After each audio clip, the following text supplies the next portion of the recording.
Hello students, welcome to Zoology Classroom. In today's lesson, we are going to learn about ultrastructure of skeletal muscle fiber. In the previous class, we have seen three different types of muscle fibers. Out of them, this skeletal muscle is one, and it is very important one. We have seen all the features of this skeletal muscles in the previous class itself. To understand the ultrastructure of a skeletal muscle fiber, let us once again remind the skeletal muscle structure. So the total skeletal muscle is a bundle of meat. It is a bundle of meat, and this total meat bundle is covered with epimysium. And in under epimysium, there will be many small bundle-like structures. These bundle-like structures are called as fascicles. Each fascicle is covered by another connective tissue called as perimysium. And again, in each bundle fiber, several muscle fibers will be there. Each muscle fiber is a muscle cell. So, muscle fibers means muscle cells. So, each fiber is a cell. So, in each fascicle, many muscle cells will be there and they will be in a fibrous form so that they are also called as muscle fibers. So, each bundle is having many muscle cells or many muscle fibers. And this muscle fiber again is covered with another connective tissue called as endomysium. Endomysium is the connective tissue that covers each and every muscle cell or muscle fiber. Next, later, several muscle fibers are connected by another connective tissue called as perimysium, and this bundle is called as a fascicle.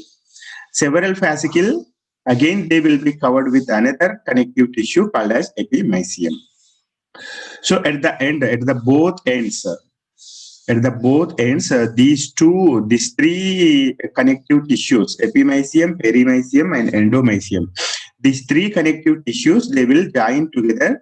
They will twine around each other to form a thread-like structure called as tendon. So these two tendons, this tendon joins the muscle with one bone. On opposite side, the other tendon joins the muscle with another bone, or in some cases, that may connect the muscle fiber with the same bone also. So this is the structure of skeletal muscle. So as we have seen the structure of skeletal muscle, in skeletal muscle, several muscle cells or muscle fibers are there. So here let us see the structure of a skeletal muscle fiber or a skeletal muscle cell. This is a small portion of a skeletal muscle fiber. In this slide, we are seeing a segment or a small portion of a skeletal muscle cell. So as you can see in this diagram, again in the skeletal muscle cell, several rod-like structures or several fiber-like structures are there. So all these structures are called as myofibrils. Okay.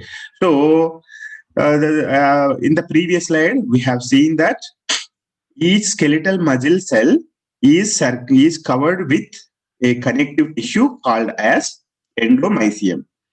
Okay, immediately beneath the endomysium is the connective tissue. Okay, immediately beneath the endomysium, the skeletal muscle cell is having a plasma membrane.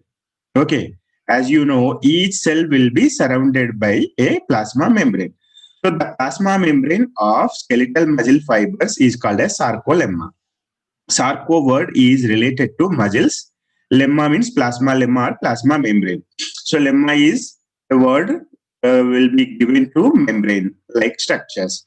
So the plasma membrane or plasma lemma of muscle fibers is called as sarcolemma. So immediately beneath the endomysium, sarcolemma will be there. The sarcolemma is the external most part of the muscle fiber.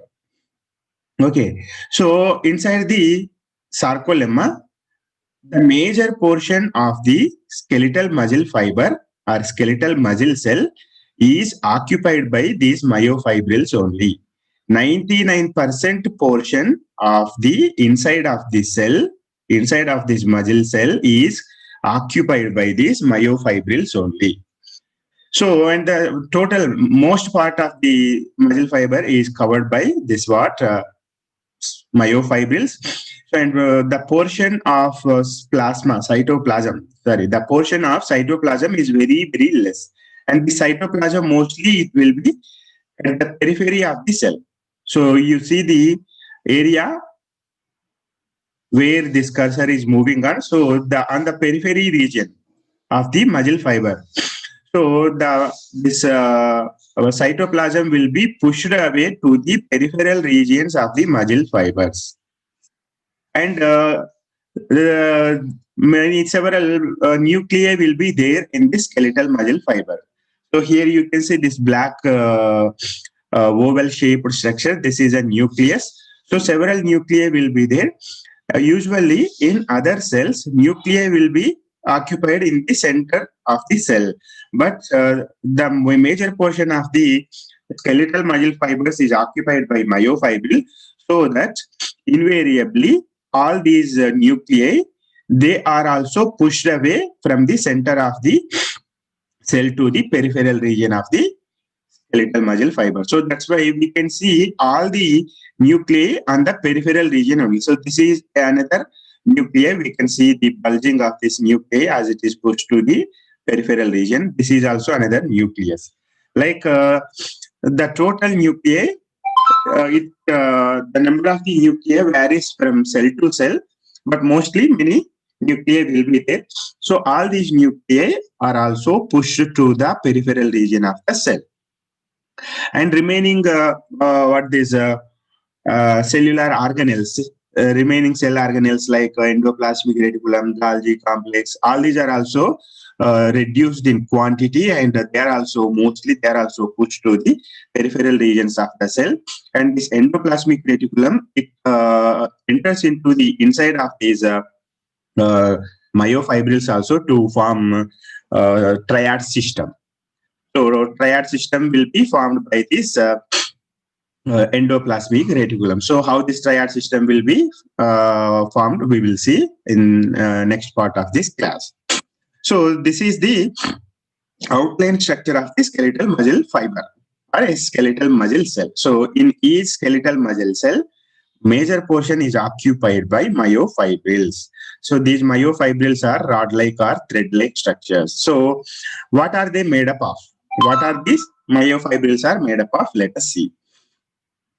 So if we see the fine structure of a myofibril, it appears like this. It is the myofibril only that is giving the band-like appearances or stripe-like appearance to the total muscle cell. So as you can see in this slide, there are some dark bands and light band, dark band and light band, again dark band. So dark and light bands are alternatively arranged on the myofibril surface. So the arrangement of this dark and light bands is due to this myofibril is mostly it is made up of several different types of proteins. Out of them, two proteins are very, very important. Of those two proteins, one is thick protein called as actin. So all these actin proteins, they will form some thin filaments. And another important protein is thick protein. One is thin protein, another one is thick protein. So thin protein is made up, thin protein is called as actin. With the fusion of these actin proteins, thin filament will be formed. And thick protein is myosin. All the myosin proteins, they will be joined together to form thick filaments. So in this way, these two are very, very important. And the arrangement of these thick and thin filaments is responsible for these stripe-like appearances on the myofibril as well as on the total muscle cell. So in this diagram, you can see this, the red stripes, the red lines are red bars are made up of thick filaments, and blue color ones are made up of thin filaments. So they are arranged in this way so that they are giving the dark and light bands. They are forming the dark and light bands on the surface of the myofibril. So now let us see the structure of a thin filament. So thin filament is made up of actin proteins. Actin proteins, they are globulin proteins, one type of globulin proteins. That means they will be in globe-like structure or spherical in shape. They are round in shape or spherical in shape. So usually they will be separated, but in these muscle fibers, all these spherical actin molecules will join together to form a a chain-like structure. So two chains will be formed. These two chains, they will be coiled around each other in a spherical way, in a spherical manner.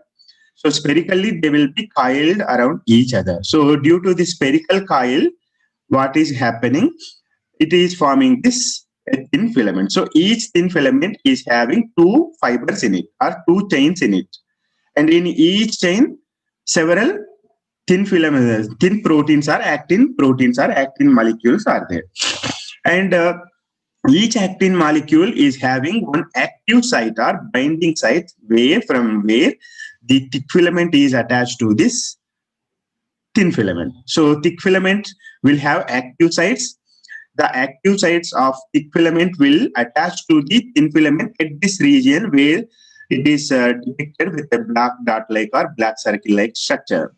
So all the black regions are the active sites. All the black regions are active sites, and these active sites are also spirally coiled around each other in the two chains. Okay. So apart from these, several other proteins also will be there. Apart from these thin filament and thick filament are actin proteins and myosin proteins. Some other proteins also will be there, like tropomyosin, troponin. Like these different proteins also will be there. These proteins, they will be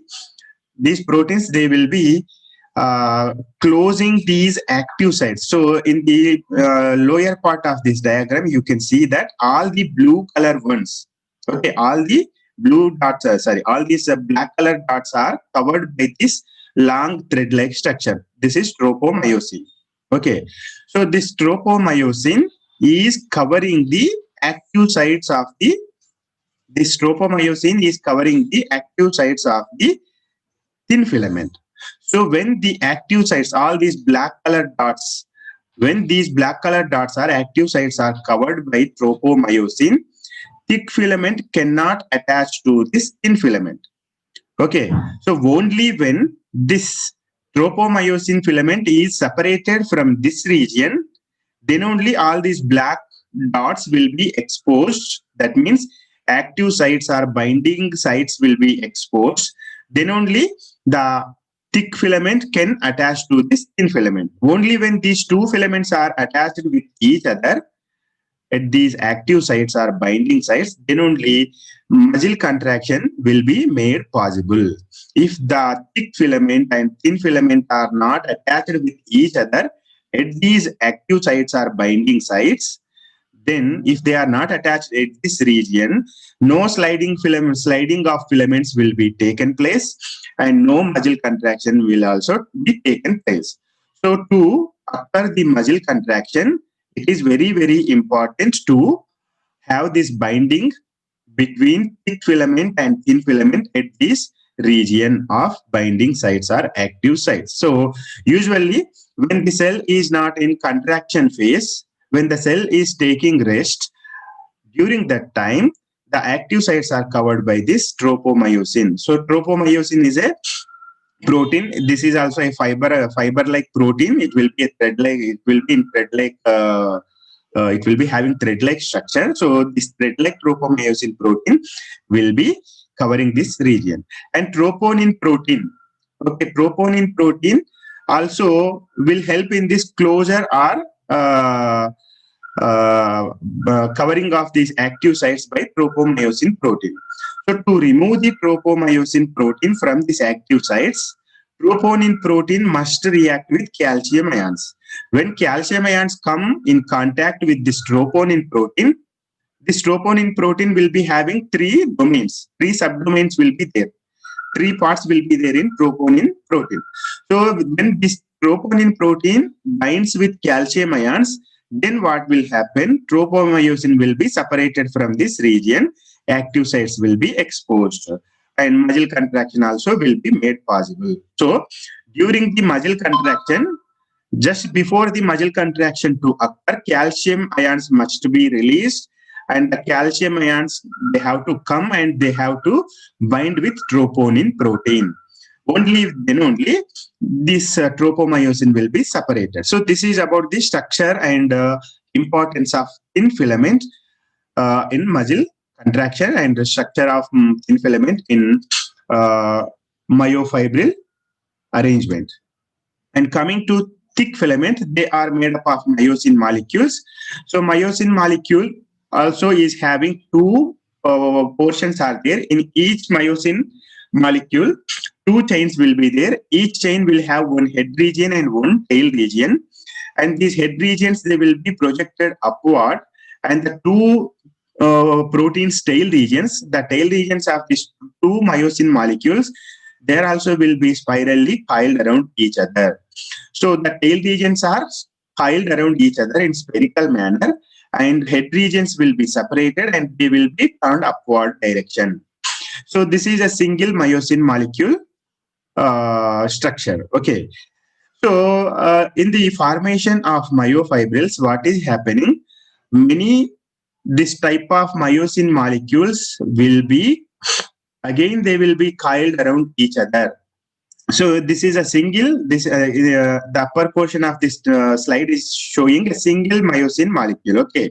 Like this, several myosin molecules will come together, and all the tail regions of these things, they will be twined around each other or piled around each other to form the center portion of this thick filament. This is the myosin molecule, and the lower diagram, B diagram, is of thick filaments. So the middle portion of the thick filament is formed by the twining of all the tail regions of the many myosin molecules. So the total myosin molecules tail regions will be coiled around each other to form the center portion of the thick filament. And the arrangement of these myosin molecules will be in such a way that a half portion of the heads of the myosin molecules will be in one direction or in one end, and on other end or on opposite end, remaining half portion of these myosin molecules heads will be there. So the total number of heads will be split in two ends. So in the middle portion, the tail regions will be there, and the head regions will be, half of the heads will be at one end, and at the other end, remaining half of the heads will be arranged. So in this special manner, the myosin molecules will be arranged to form a thick filament. So this is how thick filament is made, and the head regions of all these thick filaments. Okay, this is a single thick filament. The single thick filament is made up of many thousand number of myosin molecules. Okay, thousand numbers of myosin molecules joined together to form this thick filament. So a single thick filament will be having some thousands of head regions will be there, and each head region will be having binding site with this. See, you can see this green color one and orange color one spots on the head of these things. Okay, these are binding sites. So green color one binds with this actin binding site, actin proteins. In the previous slide, we have seen this black dot. See, so this black dot is the actin binding site. So this green color spot will join with that black color spot, and the orange color one, it will bind with ATPase. So in the muscle contraction, ATPase also is very, very important. Without the intervention of ATPase enzyme, the muscle contraction cannot be completed. So to occur the muscle contraction, the head regions of these myosin or thick filament, the head region of myosin or thick filament must be bind to this active site of actin or binding site of actin proteins and ATPase molecules. So then only muscle contraction will be taken place. So this is the structural arrangement of thick filament. Now see how these thick filaments and thin filaments are arranged each other. So in this region, we can see that this is a sarcomere. So sarcomere is a small portion of the myofibril. So here you have to remember one thing, that muscle fiber, myofibril, sarcomere. Okay, muscle fiber, myofibril, sarcomere. These are three different terms. There is a difference between these three terms. Muscle fiber is nothing but a total muscle cell. Okay, muscle fiber is the total muscle cell. The total muscle cell is called as muscle fiber. Okay, or myofiber. We may call it as also myofiber or muscle fiber. What is myofibril? In this slide, we have seen that this is a small portion of muscle fiber. Okay, we have cut some portion of the muscle fiber and seeing, then it will appear like this. So each muscle fiber is having many fiber-like structures, small, fine fiber-like structures. They are called as myofibril. So myofibril is a small portion of a muscle cell. Okay, the total cell is muscle fiber or myofiber. Small portion of a small structural part of muscle fiber is myofibril. And in myofibril, some portion of myofibril is called as sarcomere. So sarcomere is the smallest unit of myofibril. This sarcomere is considered as structural and functional unit of myofibril. Okay, sarcomere is a small portion of the myofibril, and this sarcomere is the structural and functional unit of sarcomere. So on the whole, we can say that sarcomere is very, very important portion of the muscle cell. Why? Because due to the aggregation of these sarcomeres only, myofibrils are being formed. As many myofibrils are being formed, that's why only muscle cell is existing. So muscle cell is made up of these sarcomeres only, we can say that. So coming to this sarcomere. So what is sarcomere? In the structure of this sarcomere, in the structure of this myofibril, we can see that several these thick filaments will be there, thin filaments will be there. In this slide, these thick filaments are depicted with this brown color structures, and yellow color ones are thin filaments. Okay.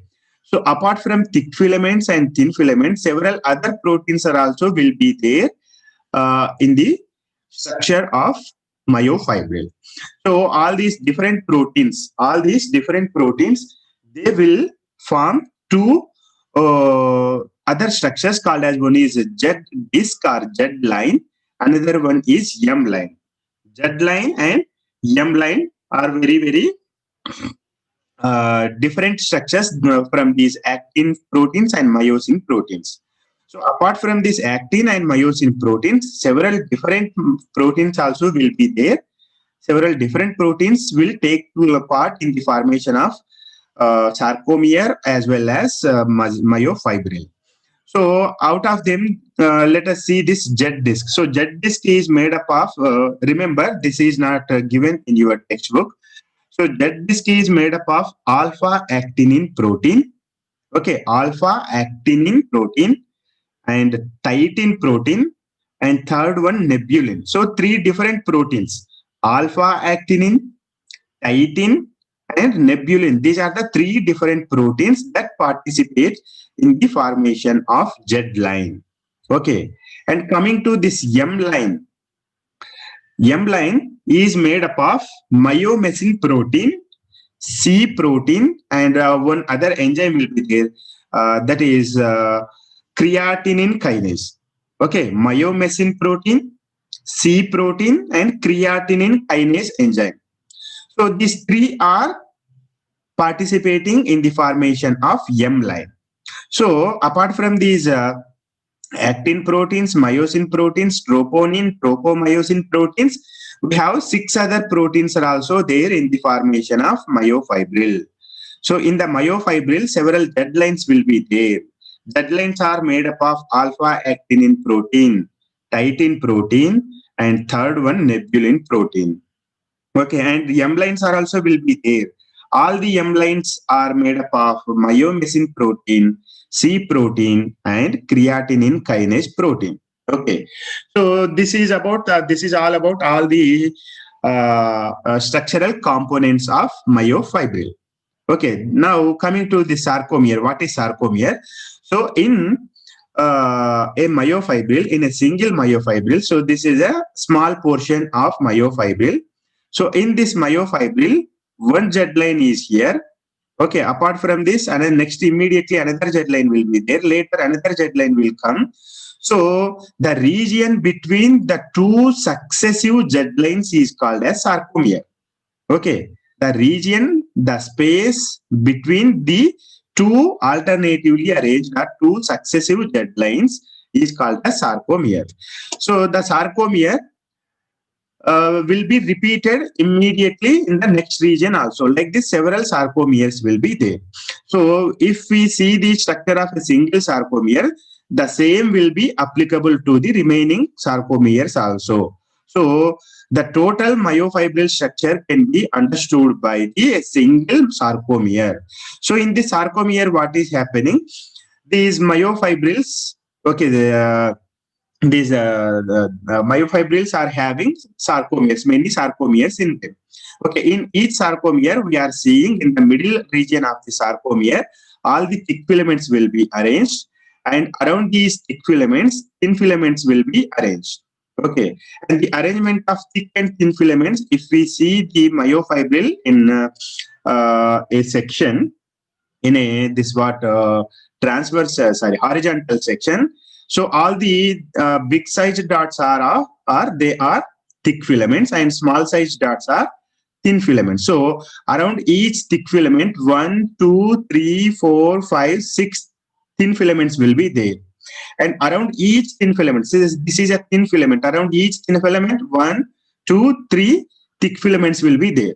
So all the thick filaments and thin filaments will be arranged in such a manner that around each thin filament, 3 thick filaments will be there. Around each thick filament, 6 thin filaments will be there. So you can check the total diagram. Wherever you check, you will find this arrangement only. Around each thin one, 3 thick ones. Around each thick one, 6 thin ones will be there. So in the single myofibril, all the thick fibers and thin fibers will be arranged in this way. So like this, the total myofibril, okay, myofibril is a fiber-like structure. It is having many thick filaments and thin filaments, and they are arranged in this way.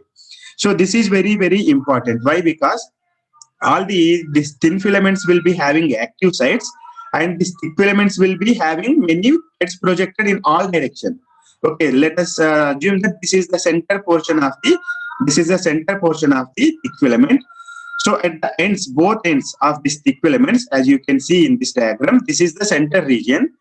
This is one end, this is other end. On both ends, from the center portion of the thick filament, outwardly projected head regions are coming. Okay, head regions are projected outwardly in all directions. Okay, in all directions they are projected. So all these projected things, they will be binding with the active sites of all the 6 thin filaments which are surrounding this thick filament. So this thick filament is surrounded by 6 thin filaments, and all the 6 thin filaments are having active sites. So the heads, they will come in this way, in this direction, in this direction, in this direction, in all directions. Heads will be projecting out from the center part of this thick filament. So all the head regions will be having connections with all the active sites of the surrounded these 6 thin filaments. So this is making possible the muscle contraction. This type of arrangement is making possible the muscle contraction.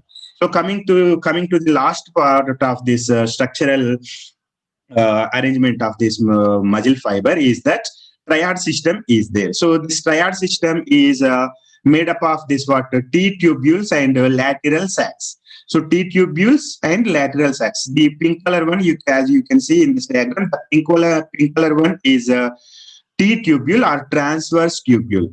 As you can say, transverse means it is vertically projected inside this thing, inside the myofibril. Inside this myofibril, this T-tubule is projected, or it is what we say, it is penetrated. It is penetrated into this myofibrils transversely, so that it is called as T-tubule. And around each T-tubule on both sides, two lateral sacs will be there. This is one lateral sac. This is another lateral sac. So each T-tubule is surrounded by two lateral sacs. So one T-tubule and two lateral sacs are collectively called as triad system. So three things are participating in this arrangement. This is called as triad system. So what is this triad system? With what cell organelle it is made up of? Is that sarcoplasmic reticulum or endoplasmic reticulum. So endoplasmic reticulum and the sarcolemma. Okay, sarcolemma or plasma lemma or plasma membrane. So plasma membrane, as you have seen in this picture, okay, in this picture I have explained that the outer portion, okay, this peeled off one, small portion is peeled off. Okay, this is cytoplasm, plasma membrane of the muscle cell. This plasma membrane is also called as sarcolemma. Okay, so at some regions, this sarcolemma penetrates deep inside this myofibrils. Okay, here and there, here, intermittently, here and there, the sarcolemma or plasma membrane will be projected inside the muscle fiber, and this projected or penetrated sarcolemma will be in a tube-like structure. So the tube-like structure will penetrated into this myofibrils. Myofibrils lopaliki kuda chochukoni potundi akkada this sarcolemma. So the penetrated plasma membrane is called as T-tubule. So T-tubule is nothing but, see, this is the plasma membrane or sarcolemma. So sarcolemma is penetrated into the inside of this muscle fiber or muscle cell. So this is T-tubule. So T-tubules are being formed with the penetration of plasma membrane or sarcolemma. So around this penetrated T-tubule, this inside this plasma membrane, endoplasmic reticulum also will be there. This endoplasmic reticulum will form this lateral sacs around this T-tubule. So each T-tubule will be surrounded by two transfer tubules. Transfer tubules are made up of this sarcoplasmic reticulum or endoplasmic reticulum.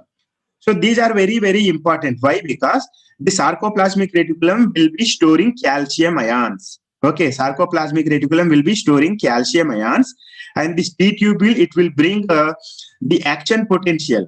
T-tubule will bring action potential. When T-tubule brings action potential to the transverse tubule, then calcium ions will be released from lateral sacs, and released calcium ions will go and they will bind with the troponin proteins, as we have seen in this thing. Okay, troponin proteins, calcium ions will come and bind with troponin proteins. Then troponin proteins will see that tropomyosin is separated from this active site.